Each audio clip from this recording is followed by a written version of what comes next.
እግዚአብሔር አባታችን አዳም ፈጥሮ በተድላ ገነት ካኖረው በኋላ ሰይጣን ስለቀናበት በእባብ ተመስሎ መጥቶ የሚስቱን ሔዋንን በምክር አታለለበት።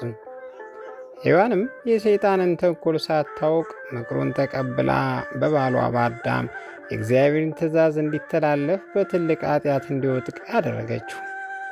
እግዚአብሔር በአዳምና በሔዋን ተቆጥቶ ረገማቸው። ወዲያውኑም መከራና ችግር ባለበት ምድር እንዲኖሩ ከተድላ ገነት አስወጥቶ አሳደዳቸው። አዳም በተሰደደበት ሀገር ሆኖ ልጆቹ ወለደ። የልጅ ልጆችም እየበዙ ሄዱ። ነገር ግን ከአንዱ በቀር ልጆቹና የልጅ ልጆቹ እንደ አባታቸው እንደ አዳም በልዩ ልዩ ኃጢአት ስለወደቁ እግዚአብሔር ሰውን በምድር ላይ በመፍጠሩ ተጸጸተ። ስለዚህም 8 ትውልድ ብቻ አስቀርቶ ሁሉንም በማየህ አጠፋቸው። ማየህ የዳኑት 8ቱ ሰዎች እየተራቡ እንደገና ምድር መሏት። ነገር ግን እነዚያም እንደ አባቶቻቸው በልዩ ልዩ ኃጢአት ስለወደቁ አባታቸው ከመከራ ነፍስ ማዳናቸውን ይቅርና የራሳቸውን ለማዳን አልቻሉም። ስለዚህም ሁሉም በአንድነት ወደ ሲኦል ወረዱ። በሲኦል ሆነው በአካለ ነፍስ ለመድኃኒታቸው ወደ እግዚአብሔር ይጸልዩ ነበርና እግዚአብሔር ጸሎታቸውን ሰምቶ ነቢያትን አስነሳላቸው። ነቢያትም በኋላ ዘመን እግዚአብሔር ልጅ ሰው ሆኖ የራሳቸውና አባቶቻቸውን እንዲያድን ተገልጾላቸው ትንቢት ተናገሩ። ዘመኑ ሲደርስ የእግዚአብሔር ልጅ ሰው ሆኖ ከኃጢአት በቀር የሰውን ሥራ እየሠራ አደገ። በ30 ዘመኑ በዮርዳኖስ ውኃ በዮሐንስ እጅ ተጠመቀ።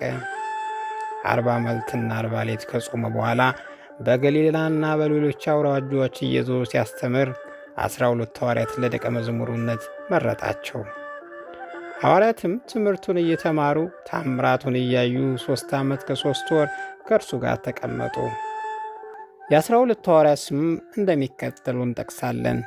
ጴጥሮስ፣ እንድርያስ፣ ያዕቆብ፣ ዮሐንስ፣ ፊልጶስ፣ በርተሎሜዎስ፣ ቶማስ፣ ማቴዎስ፣ ያዕቆብ ወልደልፌዎስ፣ ታዲዮስ የተባለው ልብድዮስ፣ ስምዖን ቀናዊ የተባለ ናትናኤል የተባለው ይሁዳ አስቆሮታዊ። ጌታችን ካረገ በኋላ ግን በይሁዳ በአስቆሮታዊ ምትክ ማትያስ ገብቶ ከሐዋርያት ጋር ተቆጥሯል። ትውልዳቸው ከ12ቱ ነገደ እስራኤል ነው። ጴጥሮስ ወንድሙ እንድርያስ በአባታቸው ከነገደ ሮቤል በእናታቸው ከነገደ ስምዖን ናቸው። ያዕቆብና ወንድሙ ዮሐንስ በአባታቸው ከነገደ ይሁዳ በእናታቸው ከነገደ ሌዊ ናቸው።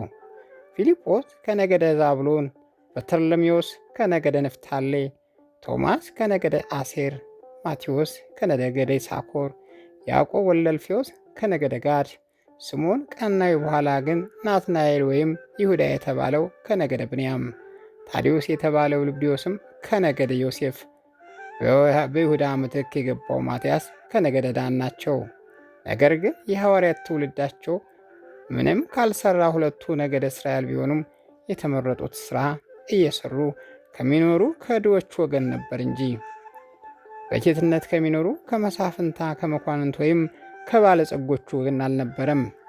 ምክንያቱም ቅዱስ ጳውሎስ ለቆሮንቶስ ሰዎች በጻፈው በመጀመሪያ መልእክቱ እንዲህ ብሎ አስረድቷልና እግዚአብሔር የዚህ ዓለም ጠቢባንን ያሳፍር ዘንድ ሰነፎችን መረጠ፣ ኃያላንን የሚያሳፍር ዘንድ እግዚአብሔር ደካሞችን መረጠ፣ የዘመድና ታላቅነት ያላቸውን ያሳፍር ዘንድ የተናቁትን መረጠ። ስለዚህም ማንም ሰው በጥበቡና በኃይሉ በትውልዱም በእግዚአብሔር ፊት መመካት አይችልም ይላል። ከመረጣቸው በኋላ ሐዋርያት ብሎ ሰይሟቸዋል። ይህም ሁሩ ካለ ከግዕዝ ቋንቋ የተገኘ ነው። ትርጓሜውም ለማስተማር የተላኩ የሚሄዱ ማለት ነው። ሐዋርያት ብሎ ከሰየማቸው በኋላ ለጊዜው በምድረ እስራኤል ሁሉም እየዞሩ መንግሥተ ሰማያት ቀርባለችና እያሉ ያስተምሩ አዘዛቸው። ይህም የታዘዙትን ሥራ ለመፈጸም ሲሄዱ ለእግራቸው ጫማ፣ ለእጃቸው በትር፣ ለስንቃቸው ገንዘብ እንዳይይዙ 2 ልብስ እንዳይለብሱ ከልክሏቸዋል። ነገር ግን ድዌ እንዲፈውሱና ሞት እንዲያስነሱ፣ ጋኔል እንዲያስወጡና ለምጽ እንዲያድኑ ሥልጣን ሰጣቸው። በየደረሱበት ሀገር በሕዝቡ ዘንድ ሞገስ አግኝተው ነበርና የዕለት ምግብና ልብስ አልተቸግሩም ነበር።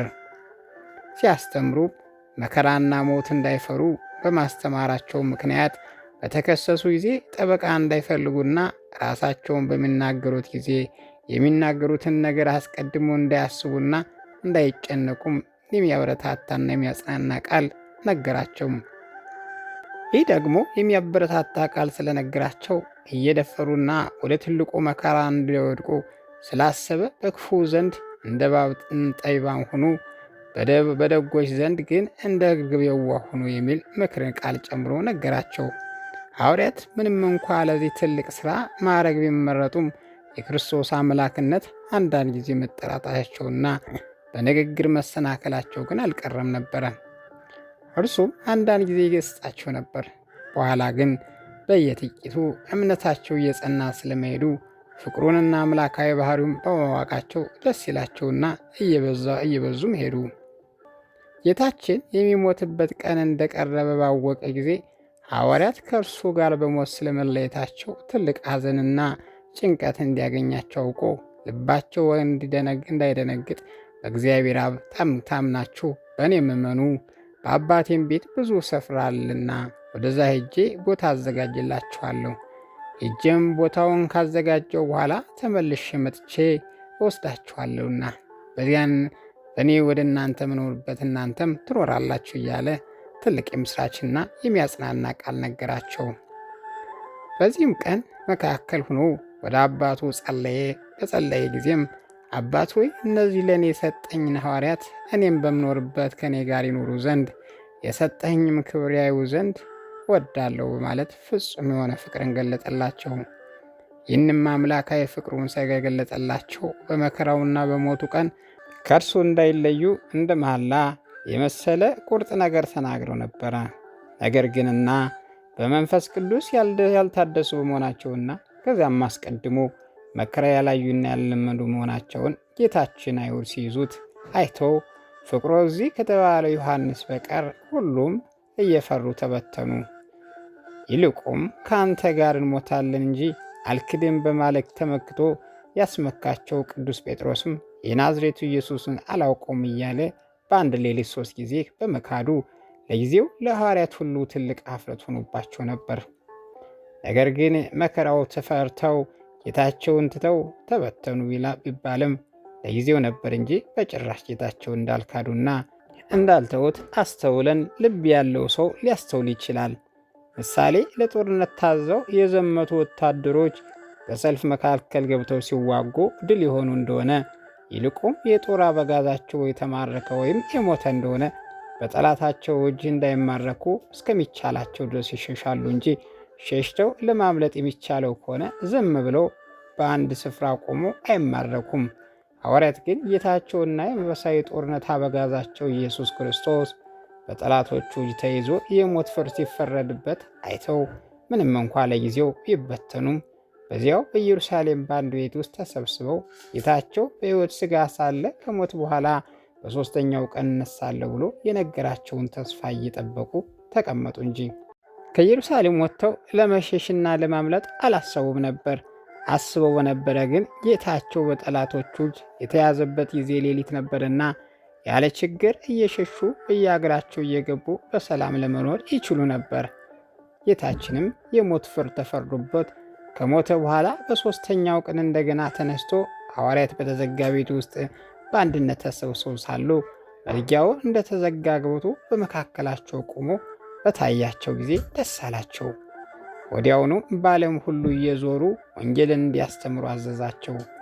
የታዘዙትንም ነገር ሁሉ ለመፈጸም እንዲችሉ የሚያጽናናውን ጴራቅሊጦስን አስቀድሞ እንዲልክላቸው ተስፋውን ነግረው ከዚያው እስክ ድረስ ኢየሩሳሌም እንዳይወጡ አዘዛቸው። ከሙታን ተለይቶ ከተነሳ በኋላ በ40ኛው ቀን ወደ ሰማይ አረገ። ባረገ በ10ኛው ቀን ሰድላችኋለሁ ብሎ ተስፋ እንደሰጣቸው መንፈስ ቅዱስን ጴራቅሊጦስን ሰደደላቸው። ጴራቅሊጦስ ማለት በጽር ቋንቋ የሚያጽንና ደስ የሚያሰኝ ማለት ነው። ሐዋርያትም መንፈስ ቅዱስን ተቀብለው በአእምሮ ከጎለመሱና በእውቀት ከታደሱ በኋላ በኢየሩሳሌምና በኢየሩሳሌም ዙሪያ ባሉት ሀገሮች ወንጌል እያስተማሩ 12 ዓመት ያህል በኢየሩሳሌም ቆይተዋል።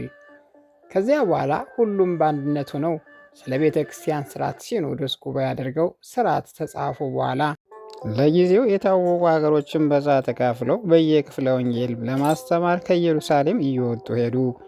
ዮሐንስ ወንድም ያዕቆብ ወልደ ዘብዴዎስ ብቻ ግን በኢየሩሳሌም ሳለ ንጉሥ ሄሮደስ በሰይፍ ስለ ሥጋ አስገደለው ወደ አገረ ስብከቱ ሳይሄድ ቀረም።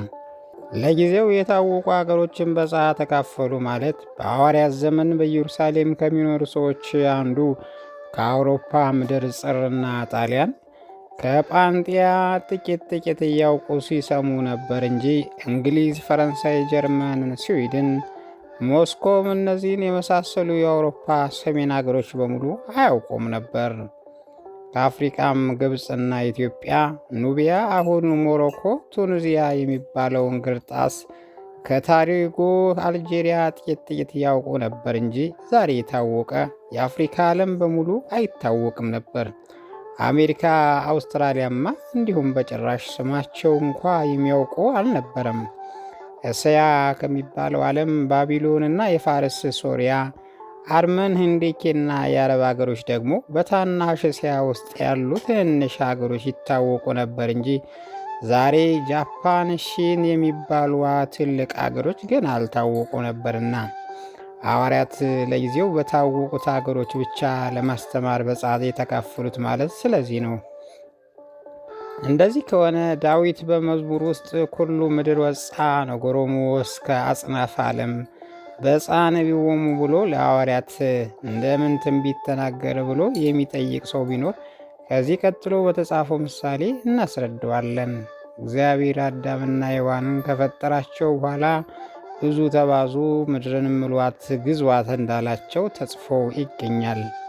እንደዚህም ተጽፎ ስለተገኘ ልጆቻቸውና የልጅ ልጆቻቸው ምድርን ይሞላት ዘና ይገዟታል ማለት ነው እንጂ እናንተ ሁላችሁም ብቻ ምድርን ሙሏት ግዟት ማለት አይደለም። እንደዚህም ሐዋርያት በመጀመሪያው ያስተማሩት የወንጌል ቃል ራሳቸው ከሞቱ በኋላ በተከታዮቻቸው በመምህራናቸው ቃል እስካሁን ድረስ እኛ ዘመን ድረስ እየተሰበከ እስከ ዓለም ዳርቻ ስለደረሰና ብዙ ሰዎች በክርስቶስ እያመኑ ክርስቲያኖች እየሆኑ ዳዊት መዝሙር ውስተ ኩሉ ምድር ወፃ ነገሮሙ እስከ አጽናፈ ዓለም በፃ ነቢዮሙ ብሎ ትንቢት ተናግሮላቸዋል። ሐዋርያትም በየሀገረ ስብከታቸው እየዞሩ በማስተማር ጊዜ ጌታችን በመጀመሪያ ስብከቱ በተራራ ላይ ሲያስተምራቸው እናንተ የዓለም የምድር ጨው የዓለም ብርሃን የተራራ ላይ መንደሮች ናችሁ ብሏቸው ነበርና አሁን እያስተማሩ በክደትና በአምልኮተ ጣዖት አልጫ የሆነውን የአሕዛብ ልብ በሃይማኖትና በአምልኮተ እግዚአብሔር አጣፈጡት። በኃጢአት ጨለማ ውስጥ የነበረውን የአሕዛብ ልብ በንጽህና በቅድስና ብርሃን አበሩት። በዋሻ ድንቁርና ተሰውሮ የነበረው የአሕዛብ ልብ ወደ ተራራ እውቀት ላይ አውጥተው ለዓለም ሁሉ እንዲገለጥና እንዲታይ ያደረጉት። በክርስቶስ መሠረት የተሠራችው ቤተ ክርስቲያን እንድትታወቅ ደግፈው የያዙ ጠንካሮች አማዶች እነዚህ ሐዋርያት ናቸው። ይህችም ቤተ ክርስቲያን ገፍተው ለመጣል የተነሱ ብዙ ቢሆኑም በኃይል የገፏት አርዮስና መቅዶኒዎስ፣ ንስጥሮስ፣ እነ ሰባሊዮስ ነበሩ። ነገር ግን አማዶች ሐዋርያት በክርስቶስ መሠረት ላይ የቆሙ ስለሆኑ እንኳን ገፍተው ሊጥሏት ከስፍራዋም ለማናወጥ አልቻሉም። የአሕዛብ ምድር ልብ በዕርፈ መስቀልን እያረሱ ከሰፊው ጎተራ ከወንጌል የእግዚአብሔርን ቃል እያወጡ የዘሩ እነዚህ ሐዋርያት ናቸው። ከዚሁም ከዘራቸው በተገኘው ትምህርት የተራቡትን አሕዛብ እየመገቡ ከጥጋብ ዘመን ከመንግሥተ ሰማያት አደረሱ። በጠነከረው መሬት በአሕዛብ ልብ ፍቅርና ርኅራኄ እየፈሰሱ የመረዳዳትና የመተሳሰብ ተክል እንዲያበቅል አደረጉ። ደግሞም ሰዎች ሁሉ እርስ በርሳቸው እንዳይገናኙ አራርቆ አለያይቶ በሚያኖራቸው በቅናትና በምቀኝነት ወንዝ ሁሉ የፍቅር ድልድይ እየሰሩ ተራርቀው የነበሩ እንዲቀርቡ፣ ተለያይተው የነበሩ እንዲገናኙ አደረጉ። ይህም ሁሉ ሥጋዊና መንፈሳዊ ጥቅም የሚገኝበት ሥራ ሰርተው ሲጨርሱ ጌታችን ከሞተና ከትንሣኤው አስቀድሞ በአባቴ ቤት ብዙ ስፍራ አለና እኔ ሄጄ ቦታ ካዘጋጀሁላችሁ በኋላ ተመልሼ መጥቼ ስትወስዳችሁ በዚህ በእኔ ወደምኖርበት እናንተም ትኖራላችሁ ብሎ ነግሯቸው ነበርና ወደ ተዘጋጀላቸው ቦታ የሚወዱበት ጊዜ በደረሰ ጊዜ በክርስቶስ ያመኑት አይሁድና የአሕዛብ ሁሉ በመስቀል እየተሰቀለ የእኩሉን በገመድ እያነቁ እኩሉን በድንጋይ እየወገሩ እኩሉንም በሰይፍ እየመቱ በልዩ ልዩ ጽዋ ተቀዳድመው ሞቱ። እያጠጡ ስለገደሏቸው የመከራ ወንዝ የሚሆን ይህ የዓለም እየተሻገሩ ለመጀመሪያ ጊዜ በተዘጋጀላቸው ቦታ በደስታና በክብር ይኑሩ ጀመር። ይህም ሁሉ በቤተ ክርስቲያን ታሪክ ተጽፎ ይገኛል። ሐዋርያት ከጌታችን እርገት አስቀድመው ከእርገቱ በኋላ የሰሩት ሥራ ሁሉ ለአዳም ልጆች ለሥጋና ለነፍሳቸው ትልቅ ጥቅም የሚገኝ መሆኑን አንጠራጠርም። ነገር ግን ከሰሩት ሥራ በግዕዝ ወይም በአማርኛ ቋንቋ ተተርጉሞ የመጣልን እጅግ ጥቂት ነው። ያውም ቢሆን ወንጌላዊ ሉቃስ ባጭሩ አድርጎ የጻፈው የሐዋርያት ሥራ የሚባለው ነው እንጂ የምስራቅ ቤተ ክርስቲያን ሊቃውንት አባቶች ከጻፉት ከሐዋርያት ሥራ በግዕዝ ወይም በአማርኛ ቋንቋ ተተርጉሞ አልመጣም። ወንጌላዊ ሉቃስ ቢሆንም ከቅዱስ ጴጥሮስና ከቅዱስ ጳውሎስ ሥራ ሲጽፍ የቅዱስ ጳውሎስ ሥራ ጥቂት ረዘም አድርጎ ጽፎታል እንጂ የቅዱስ ጴጥሮስን በጅምሩ ትቶታል። የቀሩትም ሐዋርያት በባለ ጲላቅጢጦስ በአንድነት ነበሩ ብሎ ስማቸውን ከማንሳት ደግሞ የዮሐንስና የወንድሙ የያዕቆብ ሥራ ጥቂት ከመናገር በቀር ምንም አልጻፈላቸውም። አሁን ግን የቅዱሳን አባቶችና የሐዋርያት ሥራ በግዕዝ ወይም በአማርኛ ቋንቋ በብዙ ተተርጉሞ አለመገኘቱ እጅግ የሚያሳዝን ነገር በመሆኑ ስለተረዳን ምንም እንኳ የሐዋርያትን ሁሉ ሥራቸውን በሙሉ ለመጻፍ የምስራቅ ቤተ ክርስቲያን ሊቃውንት የጻፉት የምንመረመርበት ጊዜ ባናገኝም የቅዱስ ጴጥሮስና የቅዱስ ጳውሎስ ሥራ ከወንጌለ ሉቃስ ከግብረ ሐዋርያት ደግሞም የምስራቅ ቤተ ክርስቲያን ሊቃውንት የጻፉትን መጽሐፍ በማንበብ ጥቂት ያገኙትን ፍሬ ነገሩን ብቻ እየመረጡ የሀገራችን ኢትዮጵያ ሊቃውንቶች በትርጓሜ ቃል ለቃል ሲናገሩ ሲያየዙ ከመጣላቸው የተረጎሙት እየመረመሩ ከራሴም ልብ የመሰለኝን በሐሳብ የተስማማኝ እየጨምሩ ይህን ዜና ሐዋርያት የተባለ የሐዋርያት ሥራ ለመጻፍ ጀምሩ። እግዚአብሔር በቸርነቱ ይጠብቀን። አሜን።